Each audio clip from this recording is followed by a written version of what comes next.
ariko gutegera ni ibyabagumyemo. Iki jambo ridusaba tugahindukira niko tuza kunezerwa. Rero ibyo bintu tuze kubigira kugira ngo tuze kunezerwa. Amen. Nasanze mu nzu y'Imana nta munyabwenge ubamo, ahubwo twese Imana yaduhaye ubwenge. Shobora kuba narize amashuri 3 ariko nkavuga ngo haleluya, umuntu wize masters akavuga ngo amen, kuko turi mu nzu y'Imana. Ariko tugeze hanze aho basaba amashuri, utarayize ntuzi uvuga, ariko mu nzu y'Imana twahawe uburenganzira bwo kuvuga Yesu. Batagendeye ku bushobozi aho wavukiye, aho watuye, papa wawe, mama wawe, oya, wamenye Kristo, yamenye uburenganzira bwo kuvuga Kristo.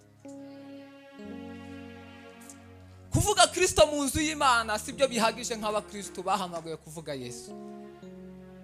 Nuko tugende mu mahanga yose tuvuge Yesu Kristo twamenye. Yesu Kristo twamenye twicaranye tutabwira abandi. Imana ni nziza. Umusomyi mwiza ndusha ikinyarwanda. Buriya tujye twemerana, hari umuntu uzi gusoma neza. Dusome ubutumwa bwiza bwa Yohana wa mbere. Some 2 gice cya 2 umurongo wa 19. Niryo jambo tugiye kuganiraho, hanyuma twicare twumve n'izindi gahunda.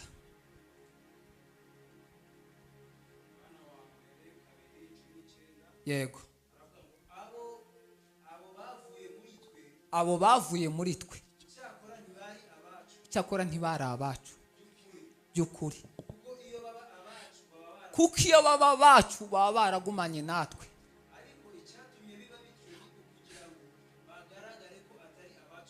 Aho ongera usubiremo uwo murongo. Abo bavuye muri twe cyakora ntibari abacu by'ukuri, kuko iyo baba bacu baba baragumanye natwe, ariko ibyatumye biba bityo ni ukugira ngo bigaragare ko atari abacu. Amen. Icarira Imana iguhe umugisha. Iri niryo jambo tugiye kuganiraho. Uno munsi tugomba kumenya abacu. Hari abatwishemo batari abacu. Haleluya. Ariko tugomba kumenya abacu. Haleluya. Haleluya. Ndishimye kubw'umukozi w'Imana, Imana iguhe umugisha. Ni umuntu w'ijambo cyane, ndamwubaha. Tujya kubataramira iwabo ariko tuzagaruka. Imana iguhe umugisha. Aya ni amagambo tugiye kuganira, hanyuma umwanya mutoya tuze kwicara. Imbaraga z'Imana, kugira ngo utekereze Imana uyumve muri wewe, bisaba kugira ngo ubanze wicare wenyine utuze ku mbaraga z'Imana. Kugira twumve Imana tibisaba nko kumva amateka. Kumva Imana birasaba gutekereza Imana. Kunezerwa si ibintu bya ambiance. Kunezerwa ni imitekerereze ituma usabana wewe n'Imana, bigatuma wumva ubugari bw'Imana. Imana dusenga, Imana usenga, kugira ngo uyumve ugumane nayo, nuko uturana mu gihe cyayo no gusabana wewe n'Imana gusa. Iyo dusenga nk'abakristo tugasenga dusengana n'abandi, igihe batasenze tugira weakness yo gusenga, kubera ko twabashije gusengana n'abandi. Bafata konji natwe tugafata konji. Ariko umunyamasengesho wamenye Imana asenga asabana n'Imana, akajya guterana n'abateranye kugira ngo bumve Imana. Twese hano twaje gucyazanya, ariko hari abateranye. Hari ibintu isi yatwimye.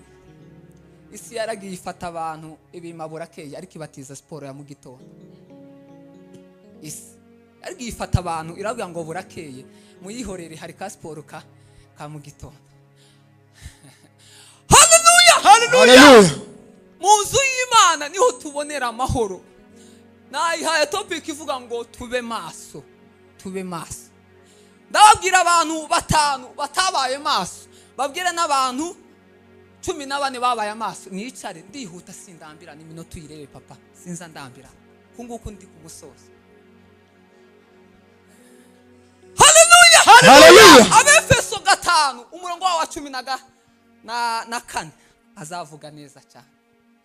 wowe usinziriye we kanguka uzuke Uwiteka akumurikira.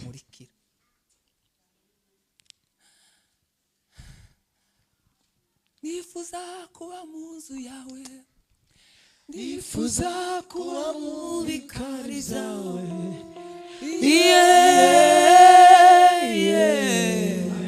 zabwira ngo ku mutima zabana we zabane nawe akaramata kugira ngo nduhuke umutima. Nitwumva dushaka Imana, tubanze tureke kuyishakira mu bagiye gusenga, mureke tubanze dusabana Imana. Ese Imana irabizi kujya ufata ibihe byo gusenga ku giti cyawe? Imana irabizi kujya uba maso? Ariko Imana ni nziza. Nidushaka kumenya amakuru y'ukuri ni ijambo ry'Imana. Timurebe ibingibi by'ubutinganyi byaje, musome mu Itangiriro 19 umurongo wa 6 barakubwira amakuru y'ubutinganyi. Ubutinganyi bwaje muri famiye, baza kwa Loti, Sodoma ni Gomora. Ibi ngibi turi kubona ibi byarashaje, ni isi irimo irisubiramo ibyarangiye. Yusomye Itangiriro 19 umurongo wa 6, abamarayika ngo baza ngo kureba umugabo witwa Loti yari yarakiranutse, ngo bakihagera ngo abamarayika ngo abagabo bari batuye muri uwo mudugudu ukomeza ukamanuka, baragabo babatinganyi babasambanyi. Wari umudugudu urenze kuba ubusambanyi, uzwi hose, uzwi. Ariko ngo abagabo boherejwe na marayika, ngo Imana yohereza abamarayika, ngo bahageze ngo arangije ngo Loti ngo bagera mu nzu ngo baraganira, ababwira amakuru ukuntu imeze, naje kubakura hano. Ijambo ryo kuba maso. Aho utuye si ho haguhindura, oya. Aho utuye wahindura abandi. Warangije ngo abamarayika ngo bahageze ngo baraganira amakuru maremare. Muze gusoma kiriya gice, dufite ikibazo cy'abantu baba bashaka ngo dusoma ahantu barekera aho ngaho. Nushaka kumva Imana uzuhera ku gice cya mbere aho bahere, usome wumve neza Imana. Mama ubona zira za statizi kugenda zicicikana, umuntu yavuga akantu gato yabagakata, nuko batabaye mu materaniro ngo bumva aho byahereye. Warangije ngo baravuga ngo yemwe ikintu kigiye kuba, ngo turashaka abo bashyitsi baje hano tubasambanye. Kandi attention, bari abamarayika bari boherejwe n'Uwiteka. Icyo ni icyambere. Icya kabiri, ngo arangije Loti arivuga ngo yemwe nawe kugira ngo mufate abagabo ku ngufu muri abandi bagabo, mureke bahereza abakobwa banjye. Ariko baranga. Rero ibi ngibi abandi ubona ibihugu birimo birasinya za contract byararangiye, ni isi irimo irasubiramo. Ko murumvana ibigeze ibingibi turimo turakora tukishushanya byararangiye. Yuda yagurishije Yesu, ariko abantu ko baratangira gukora iyo business yararangiye. Reka mvuga kuri aba bantu babashije, basinziriye ariko bari bafite Imana muri bo. Samusoni yari umusore w'Imana wahawe imbaraga. Haleluya. Ariko Samusoni yaje gusinzira amena ibanga yari yarabujijwe, bituma Samusoni asinzira, imbaraga zibasha gucikamo. Icyo yari kuzagera mu mbaraga z'ubusore bwiwe ziza kurimbukana nawe. Haleluya. Kubera ingaruka zo gusinzira. Haleluya. Wa kabiri ngiye gusoza. Namani yarasinziriye, yibagirwa ko nyuma yo kuba umutegetsi, yibagirwa ko ari Imana itanga ubutegetsi. Namani arasinzira, avuga ngo Morodekayi we nzokwereka. Ariko Imana ni nziza, ngo Imana ifata Morodekayi iramudevelop, iramuzamura. Arangije ngo iramubwira ngo noneho condition uko ndi kwihuta simbisobanura. Arangije iramubwira ngo noneho ukuntu bimeze, wogiye kuzajya uririmba. Agenda yamamaza Morodekayi, uwo umwami yishimiye. Bamugendereza gutya. Nupanga process yawe, uzumenya ko ari process y'Imana. Tube maso. Wa gatatu,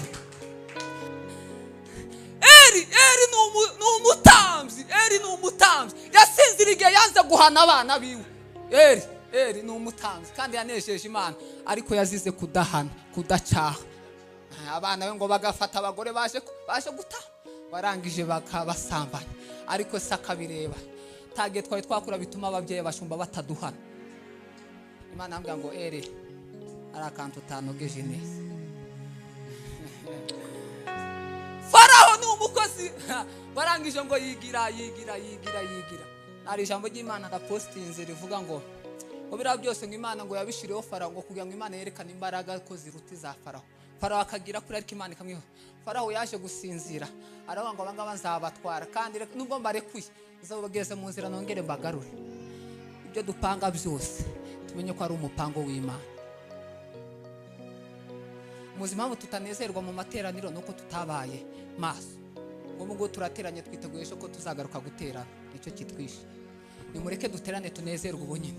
Maze Uwiteka naza twara nuko dutera twuvuga ngo no ku cyumweru harahari. Kurasigaza ku cyumweru gute? Ba maso no munsi Uwiteka yazo no munsi. Sauli niwo wa gatanu usoreza nkababwira 14 nkicara ukongeze ku musoro.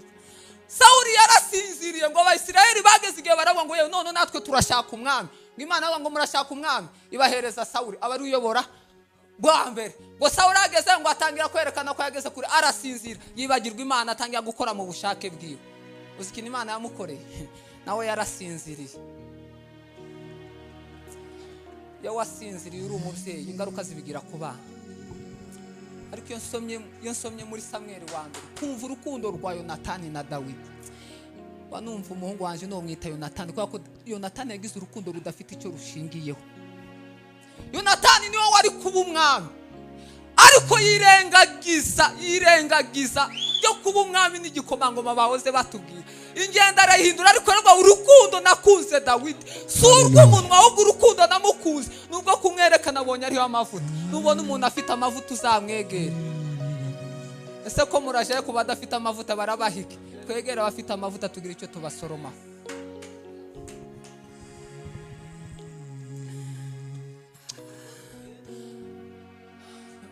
Imana ni nziza. Ariko ibaza Imana izifata umukene agahinga akeza. Koperative ifite ifumbire iterwa inkunga na leta igahomba bikanga kwera Imana.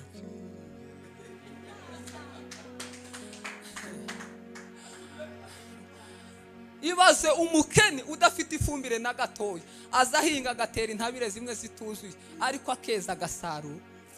Ariko koperative iterwa inkunga na leta n'akagari n'umurenge igahomba kandi ifite ifumbire Imana. Ubugingo bwanje burinzwe n'uwabupfiriye. Ubugingo bwanje burinzwe n'uwabupfiriye. Reka tuvuge bano bantu akomana tuzagaruka. Reka tuvuge bano bantu 14 twihuta twumve n'abandi. Umuntu wabaye maso wa mbere Yosefu Mungu w'Imana yabaye maso mu gihe cye. Bakubita na mukapotifari bakubitane gutya. Abandi yabahaye konje ngo kugira ngo amugushe mu cyaha. Aravuga ngo namenye Imana yo amenye icyaha iyo cyacisha ntabwo uginogosia n'icyaha. Urumva ngo bimeze gutya urahunga ikirukanga. Umukristo amenye icyaha strategy ya mbere n'ukwirukanga. Niwambara gufite zo kunesha icyaha muhagararanye. Intambwe ya mbere yo kunesha icyaha n'ukwirukanga ugafata mutwe bwawe munyishure impunzi icyaha. Haleluya! Dukeneye gukizwa bitari by'amagambo. Dukeneye kumenya Yesu. Umuhungu Yosefu bitewe no gucumbikira Imana umutima w'Imana. Imana yarinze Yosefu yambwiye ngo Yosefu we ngo bakikugurisha iwanyu zakurenza ibyo. Ugera mu gihugu cy'abanyamahanga zakurenza ibyo. Imana imugira umukomeye. Ngo bene se yakaza yicara karota inzozi. Ngo imiba 12. Uwanje ugasigara uhagaze. Ariko wowe wanyweye ihe fanta ko tutazi. Baramurwanya. Ariko ngo umunsi baje gusaba inzara yarateye iwabo. Bose barapfukama. Bamari kwibuka iryo jambo. Aba maso ntiyabacira imigani. Aravuga ngo Imana yavuze kirasohoka. Arabagaburira. Uko sawa Mungu wangu mchana usiku. Wewe uko sawa tu.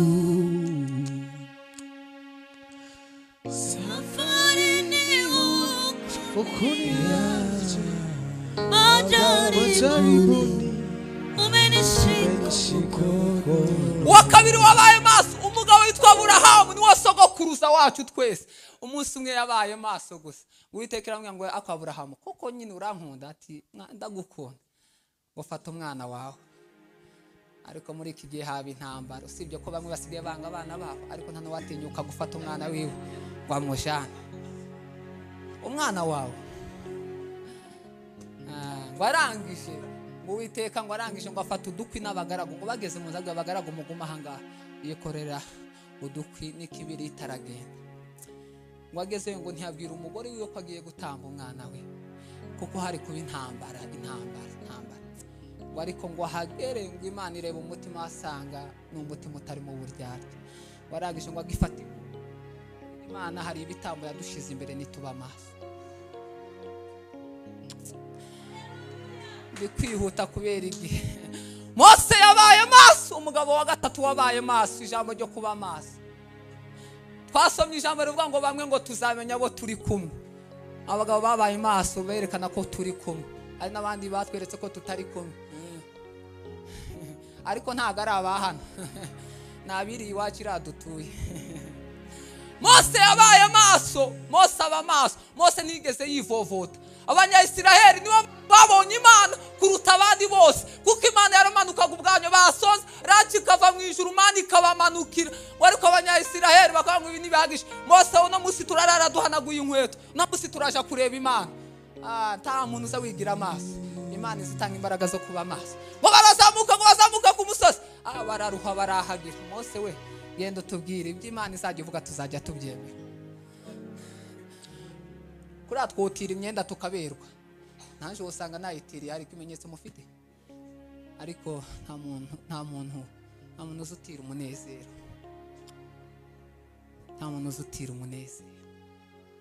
hawo Mose umugabo w'Imana Mose yigeze kubaza Imana ngo se Mana we ko ntumye kureba buno bwoko ndabigenza gute ariko Mose sinaguhaye ibimenyetso oya Mana mereze ikimenyetso ngende umuntu wabaye maso azasaba ikimenyetso mu muhamagara ari Mana ngo Mose yifatemo kwa Mose hazi ibibembe none Mana kumaye ibibembe nagusabye ikimenyetso Mose wongera uhakora arahakora abamuzi Mose ufite inkoni ishira hasi ayishira hasi itoragura Mose urashaka ikekire ikimenyetso reke mu murimo w'Imana tujye dusaba ikimenyetso akajagari kose nuko tugenda nta kimenyetso dufite umugabo ngahe ubundi umwamikazi w'abakobwa bose ni Esiteri muzasoma amakuru ya Esiteri mwo kwama murara hano mwese Esiteri niwe mugabo wa kane wabaye maso Esiteri ngo yagize ibanga muri we aravuga ngo nge nubwo mbaye umwamikazi muri systeme ndasobanukiwe ngo umwami ngo agiye kureba ngo abakobwa beza ngo Esiteri arazi ibi bya makeup bije vuba ni inyiganana Esiteri we yari naturel ariko Bibiliya ntizi nyine ivuga ngo yari ameze gutya gusa Esiteri ngo yari naturel ngo Esiteri ngo akimara gusa ngo kugera ngo umwami ngo amurebye umwami yatungaga inkoni yavuga ngo aravuga ngo nuriye abandi baraye bagize gutya ariko byaranze iro amavuta y'Imana ntibiza bisaba imbaraga zo kugusobanura biza byisobanura kuko yabaye maso mu bukobwa bwiwe warangije ngo aragenda ngo aricara ngo arabwe so ko mbaye umwamikazi ndafashe iki abayuda bagiye kwica ndabasha kubigenzana aravuga ngo ngombwa kwereka umwami ko hari igikorwa gukorwa nubona hari aho ugeze uzibuka iwanyu uzatabara ubwoko bw'iwanyu kirazira kikazirizwa kwibagirwa ubwoko bw'iwanyu ibuka ubwoko bw'iwanyu ariyo makuru ya Namani wasinziriye arirata atazi ko ari Imana yashize ibwami kujya bazahindura amateka abayuda bongera babaho Zakayo n'umugabo wabaye maso Zakayo yari ameze nk'umugabo yari akuriye nka RDB y'ubu ngubu Rwanda Revenue ariko ngo abaye maso gusa ngo amenye ko ari Yesu Kristo uhanyuze aravuga ngo imbaraga mfite n'icyubahiro amafaranga yose nayo si bituma bamakayira ngo ndebe Kristo kumenya Kristo no kureba Kristo si amafaranga si amafaranga ni ukugira gusa imitekerereze yo kumenya uburyo ugomba kureba Yesu warangije ngo arabyitegereza aravuga ngo sinoge nabwira abantu ngo muveho bogira ngo aje kubishyuza imisoro kwa Yesu ntibishyuza imisoro gusa arareba ngo abone igiti cyaraho hafi aravuga ngo abantu nta hantu n'abanywa nkeneye kureba Yesu iyo ukeneye kureba Yesu hari ibyo wiyaka n'icyubahiro kugira ngo urebe Yesu warangije ngo arazamuka yurira igiti Yesu Kristo ngo aramureba ngo Zakayo ururuku no munsi ndarari wawe ijambo ryo kuba maso amaze kurari wiwe abantu bacimanza ngo ubwo Yesu haraye nuko araye mu banyamafaranga Yesu Kristo yaharaye kubera umugambi wo kugira ngo abo yambuye nabo yatwaye yabo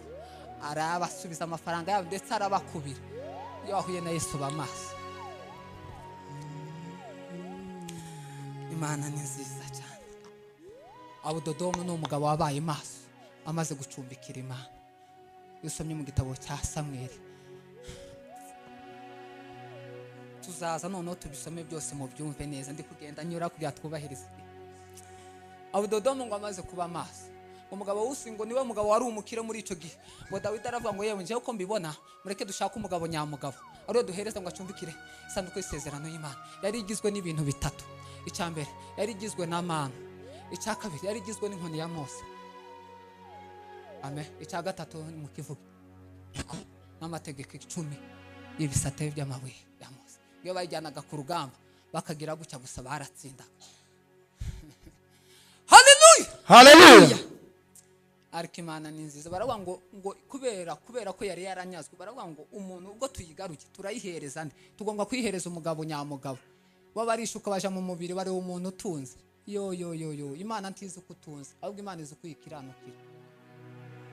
Bakihagera gusa gatoya baravuga ngo uriya mugabo uri utunze muyimutwara. Wakija kwisingira gusa Imana imutsinda aho ngaho ngo arapfa.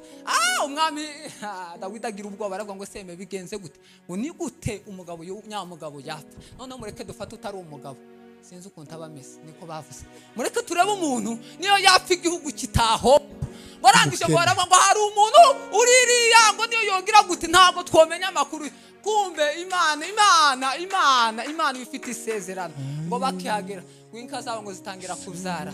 Ngo abandi bagategereza amezi 9 ngo byagera amezi 6 amezi angahe. Warangije baravuga ngo se uko twabonye byahindutse ngo mureke tuyi.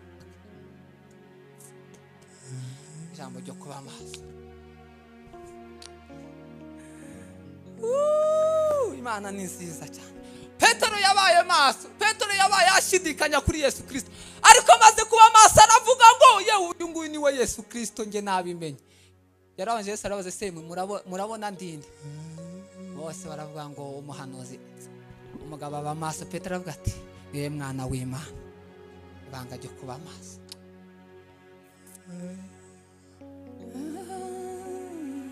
Nehemiya ni umugabo wa 9 wabaye maso. Nehemiya yari umugabo ngo ibwami yaherezaga umwami vino, ariko ntiyarabayeho neza ba yaherezaga umwami vino. Ariko baravuga ngo iwacu ko hasenyutse Yerusalemu, Imana ko yibagira Yerusalemu ndakora iki? Aravuga ngo ngiye kuba maso, ibyo kuba ibwami atari iwacu ndabirambi. Aravuga ngo mbaye maso. Asezera umwami ambwiye se kugiye, amuhereza ingabo ngo zimuherekeze ndi kwihuta. Bageze muzabwira ati izi ngabo sizo nkeneye mwisubirire. Ijambo ryo kuba maso. Ngwino usange Yesu, zana imitwaro yawe uyimuharire.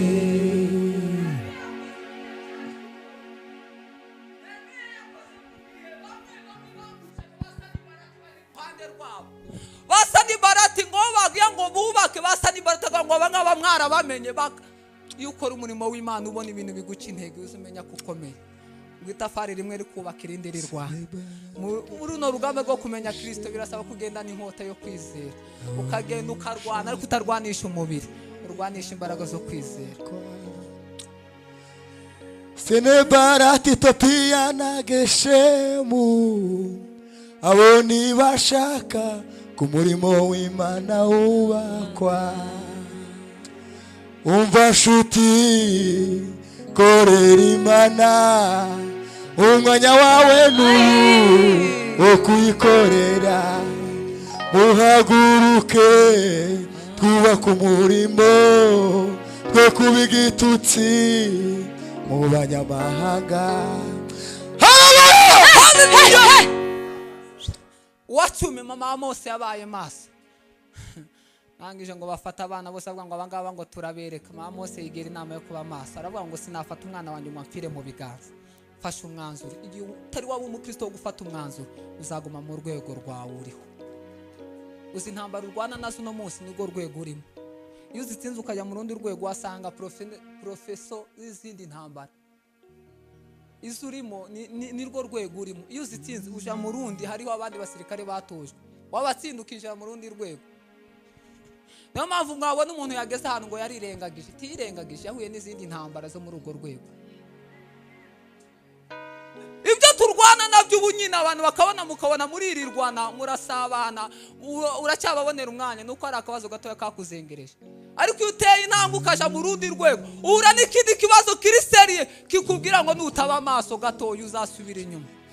Urwego rwose tugezemo haba hari intambara zihwanye n'urwego ugezemo. Mama Mose aravuga ngo mfashe umwanzuro, uyu mwana ngiye kumubohera agaseke, sinakwemera ko umwana wanjye ampfira mu maso, ngiye kugerageza amahirwe. Inkuru turayikomeza gutyo, muze gusoma neza muramana ndi kwihuta. Elisa yabaye maso, ubundi Elisa ni nk'ari papa wo kwizera.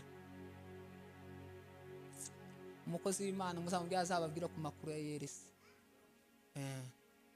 Usindisije muzamubwira ababwira amakuru ya Elisa. Muzamusobanukirwa n'umugabo wabaye kwizera. We ibyo byose yakoreshaga kwizera. Wowe uhamagara inyoni y'igisiga ngo vayo muzane intuze.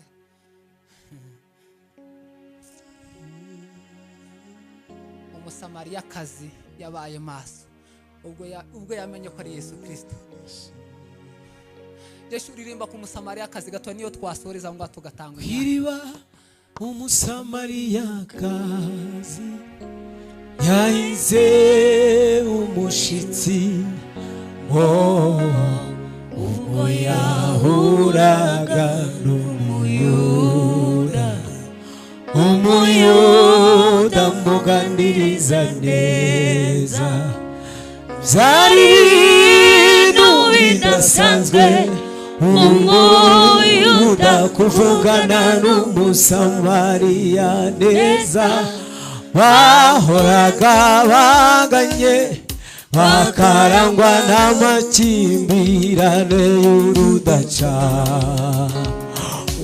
Wari umwanya udasanzwe mu mibereho y'urya mugore, maze biba akarusho ubwo yamenyaga yuko adahuye n'umuyuda usanzwe, ahubwo ahuye na Mesiya.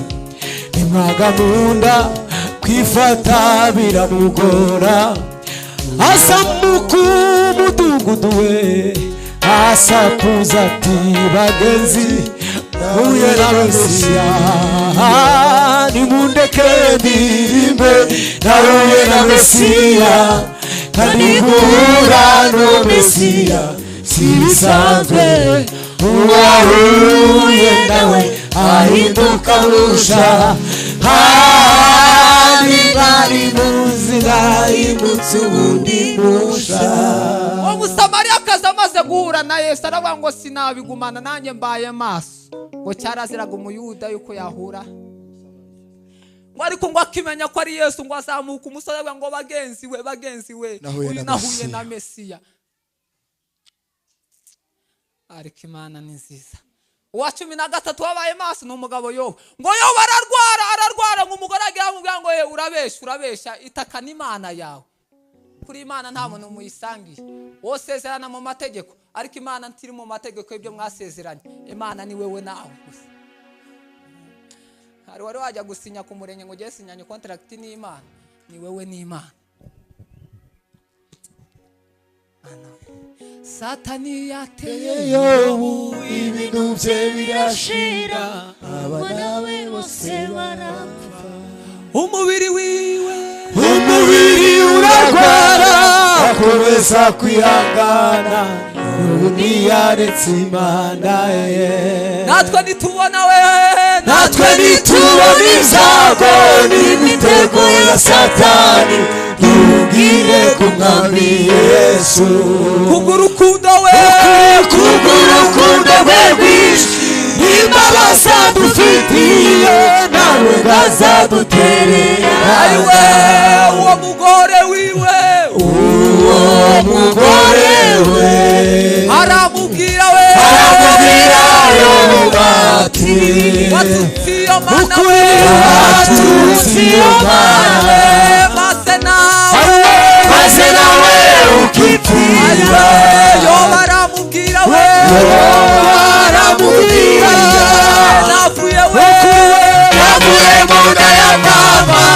gusubira mu dahisi byose byatanzwe n'Uwiteka. Ayiwe natwe nitubona ijambo we, natwe nitubona ijambo imitego ya Satani tubwire ku Mwami Yesu. ayiwe kubw'urukundo we, kubw'urukundo rwe rwinshi n'imbabazi adufitiye ntawe ntazaduterera. ayiwe kubw'urukundo we, kubw'urukundo rwe rwinshi n'imbabazi adufitiye nawe ntazadutererana.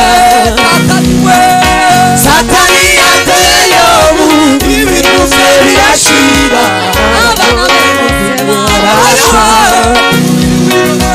umubiri uragara akomeza kwihangana Yobu ntiyaretse Imana ye. Data turagushimiye kubw'ijambo twumvise, ijambo ryawe ryatubwiye ngo tube maso, twongerera imbaraga n'ubushobozi bwo kuba maso, Izina ryawe Yesu utugwirize imbaraga zo kuba maso, ukeneye kuba maso kugira ngo imbaraga zawe zishoboke.